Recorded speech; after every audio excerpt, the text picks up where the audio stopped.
আমি একদম প্রথম থেকেই শুরু করি বাংলাদেশ শাড়ি 1 এপ্রিল।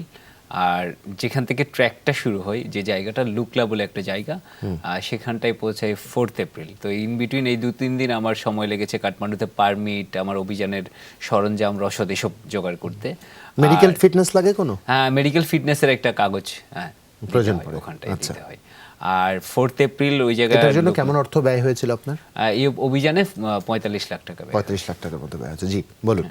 আর আমি হাঁটা শুরু করলাম হচ্ছে লুকলা বলে একটা জায়গায়। লুকলাকে বলা হয় সোলোখুম্বু, যে রিজিয়নটা, মানে এভারেস্ট যে রিজিয়নে অবস্থিত সেটার গেটওয়ে। ওই জায়গায় একটা এয়ারপোর্ট আছে, ছোট্ট, একদমই ছোট্ট এয়ারপোর্ট। এটা পৃথিবীর one of the most dangerous airports বলা হয় ওটাতে ফ্লাইটে যেতে হয়, এরপর ওখান থেকে, এবং ওই ফ্লাইটগুলোই চলে খুব ছোট্ট বিমান, ছোট বিমান, খুব ছোট্ট 12-14 জন, হ্যাঁ 12-14 জন নিতে পারে এরকম, আমাদের ডোমেস্টিক ফ্লাইটের মতো বিমানগুলো নয়। তো ওখান থেকে এবার হাঁটা শুরু, অনেকগুলো ছোট্ট ছোট্ট গ্রাম পেরোলাম। গ্রাম পেরিয়ে 10 তারিখে হচ্ছে বেস ক্যাম্প। বেস ক্যাম্প থেকেই হচ্ছে মূল অভিযানটা পরিচালনা হয়। সব সরঞ্জাম, রসদ সবকিছু ওখানটাই থাকে।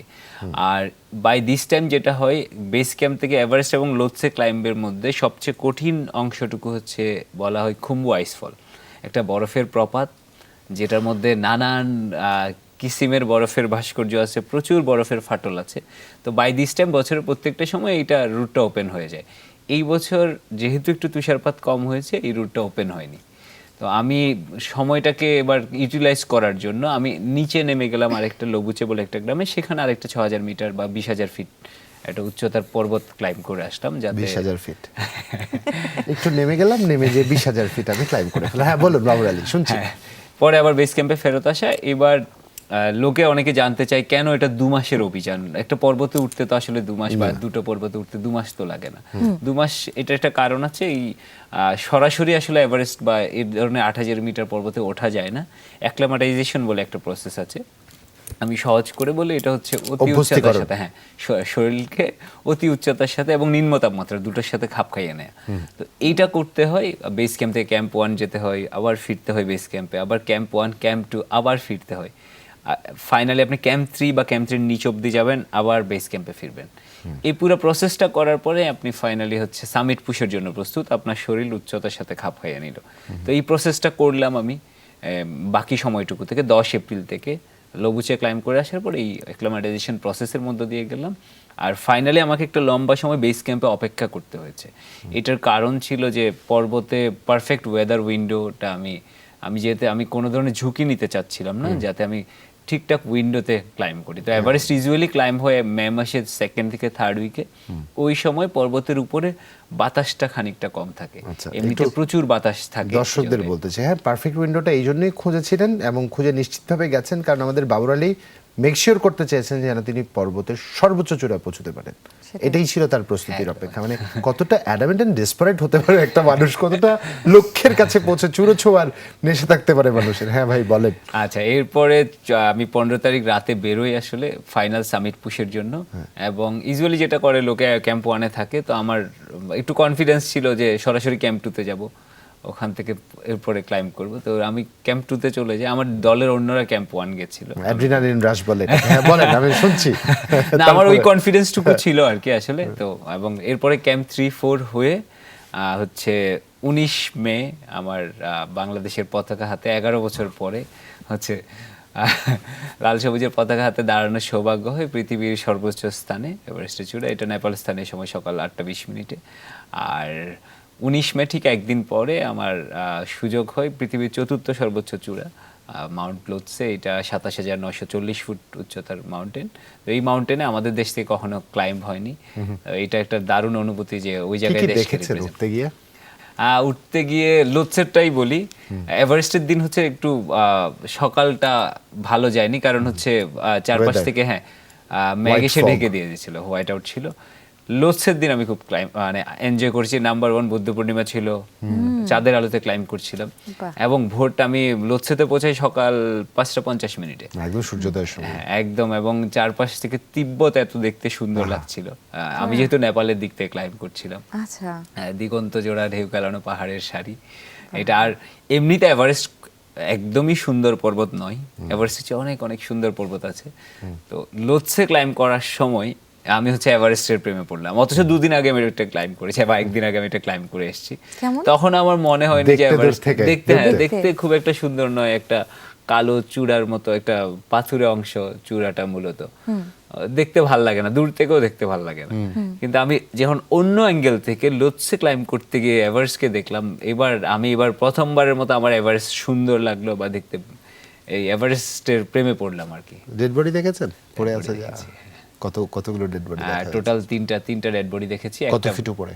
একটা একদমই বেস ক্যাম্পের কাছে, বেস ক্যাম্প থেকে 500 মিটার দূরে, ওই দিকটায় লোকজন যায় না, এটা ওই জায়গাটায় বেস ক্যাম্প শেষ। আমরা হাঁটতে বেরিয়েছিলাম, ওই যে আমি বলছিলাম 14 দিন দ্যাট ওয়াজ আমাকে, অ্যান অ্যাক্সিডেন্টাল ডেথ, মানে এত হ্যাঁ। কাছে তো এরকম হওয়ার হ্যাঁ কথা না। এটা আপনার একদম ঠিক কোয়েশ্চেন করেছেন। ইউজুয়ালি যেটা হয়ে থাকে, আমি বলছিলাম যে 14 দিন আমাকে অপেক্ষা করতে হয়েছে বেস ক্যাম্পে। তো ওই সময়টুকু থেকে হচ্ছে আমি প্রত্যেকদিন একটু হাঁটতে বেরোতাম। আমার এক বন্ধু ছিল সচিন ইন্ডিয়ার ক্লাইম্বার, ও চণ্ডীগড় পুলিশে কাজ করে। আমরা একদিন এরকম হাঁটতে গিয়ে এই ডেড বডিটা অ্যাক্সিডেন্টালি আবিষ্কার করি, এবং তখন হচ্ছে ওটার ছবি তুলি। মানে এবং আপনারাই আবিষ্কার করেন, এর আগে আবিষ্কৃত হয়নি? হ্যাঁ, এইটার খোয়া গেছে, কেউ খোঁজেনি? না, এইটার অন্য একটা কারণ আছে। এই ডেড বডিটা খুব সম্ভবত 10 বছর পুরনো ডেড বডি, খুব সম্ভবত। এটার কারণ হলো 2014 সালে খুম্বু আইস ফলে একটা ডেডলি একটা অ্যাভালাঞ্চ বা তুষারধস হয়। ওই সময় বেশ কিছু ডেড বডি উদ্ধার করা যায়নি, চাপা পড়ে গিয়েছিল। অথবা এটা হতে পারে 2015 সালে যে আর্থকুয়েক হয়েছিল, তখনও বেশ কিছু পর্বতারোহী মারা যান। তো ওই সময়টুকুতেও কিছু ডেড বডি হচ্ছে উদ্ধার করা সম্ভব হয়নি। ইউজুয়ালি আপনি যেটা বলছিলেন, এত নিচে কখনোই ডেড বডি আসলেই থাকে না, এটা রিমুভ করে ফেলা হয়। তো আমরা ওই জায়গাটার ওটার ছবি নিয়েছিলাম, এবং জিপিএস কোঅর্ডিনেটস গুলো যারা আসলে ডেড বডিটা রিমুভ করে, পিক প্রমোশন বলে একটা সংস্থা আছে, ওদেরকে দিয়েছিলাম ওরা, এবং আমি আশা করি সেটা করেছে আর কি। পরে আমি খবর নিতে পারিনি, আমি পরের দিনই উপরে কেউ একজন তার প্রিয় মানুষের খোঁজ পাবে, এটা একটা বিশাল ব্যাপার। আর পরের দুটো ডেড বডি একদম এভারেস্ট। এই বছর আসলে ডেড বডি অনেক কম হিসাবে যদি আমি তুলনা করি অন্য বছরগুলো, কারণ অন্য যারা আগে এভারেস্ট ক্লাইম্ব করেছে ওরা আর অনেক বেশি ডেড বডি দেখেছে আমি যতদূর জানি। তারপরে ওগুলো কত ফিটে ছিল? একটা 8000, অ্যারাউন্ড 8300 বা এরকম প্রথম ডেড বডিটা দেখি, মানে সেকেন্ড যে ডেড বডি সেটা, তাকে আমি চিনতাম। সবচেয়ে হৃদয় বিদারক ব্যাপার হচ্ছে ও মাত্র 4 দিন আগে মারা গিয়েছে।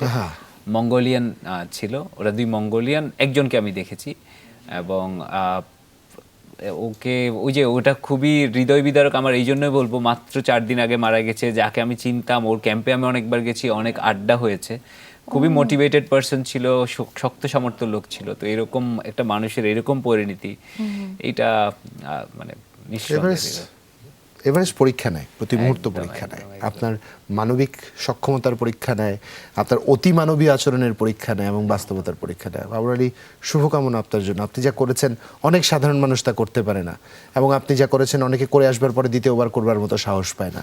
এটা এমন একটি যাত্রা, এই যাত্রায় আপনি গেছেন, জয়ী হয়েছেন। আমি ছোট্ট করে একটু জানতে চাই যে বাবুল ভাই, এই যে এভারেস্ট জয়, একেবারে সর্বোচ্চ চূড়া, তারপরে আসলে স্বপ্ন কি আছে?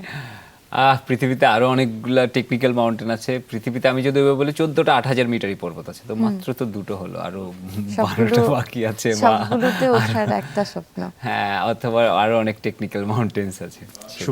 শুভকামনা। এরপর আপনাকে আমার নামের চিরকুট লিখে দিয়ে দিব, আপনি যেখানে যাবেন চিরকুটটা দিয়ে একটা ছবি তুললেই হবে, আমার ওখানে পৌঁছানো হয়ে যাবে। অসংখ্য ধন্যবাদ, শুভকামনা আপনার আগামী দিনের জন্য।